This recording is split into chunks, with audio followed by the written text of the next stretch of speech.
Boys ఇప్పటికే మనం 3 మ్యాచ్‌లు గెలిచి సూపర్ 8కి క్వాలిఫై అయిపోయినాం. నీ అవ్వ ఈ కెనడాను పిసికి ఇండియా అంటే ఏంటో చూపించాలే.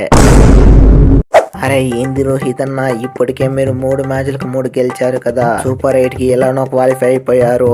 ఇప్పుడు మాపై గెలిచి ఏం లాభం చెప్పు. ఈ మ్యాచ్ అయినా మేము గెలిచి కొంచెమైనా సాటిస్ఫై అన్న అవుతాము. అరే మీరేం గెలిచి ఏం లాభం తమ్ముడు, మేమన్నా గెలిస్తే కొంచెమైనా హెల్ప్ ఉంటది. నీ అవ్వ సూపర్ 8లో అందరినీ పిసుకుతామనే కాన్ఫిడెన్స్ అన్నా ఉంటది. మీలాంటి పిల్ల టీం పై మేము గెలవకపోతే మా మర్యాద ఎలా ఉంటది. అందుకే ఫిక్స్ అయిపోండి, నీ అవ్వ మీపై గెలిచేది మేమే. అరే అందరూ ఐపీఎల్ ట్రోల్ చేశారు. హార్దిక్ పాండ్యా ఫామ్ లో లేదు, హార్దిక్ పాండ్యా ఫామ్ లో లేదన్నారు. కానీ ఇప్పుడు చూసారు కదా హార్దిక్ పాండ్యా పవర్ ఏంటో. అలా ఉంటుంది హార్దిక్ పాండ్యాతో మరి. కుల్ఫీ పాండ్యా అంటారా బాబు. అరే ఏంది విరాట్ బ్రో, మన బతుకులు ఇలా తయారైంది.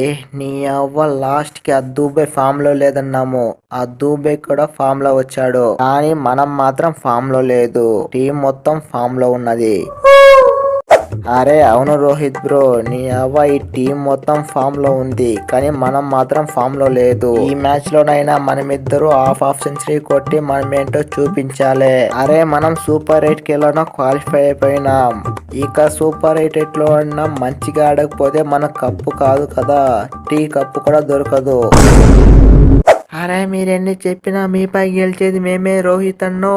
మేము ఒక్కసారి ఫిక్స్ అయితే ఇంకా వారు వన్ సైడే. మాకెలానో అవసరం లేదు, మీకెలానో అవసరం లేదు. కాబట్టి ఈ మ్యాచ్ గెలిచేది మేమే.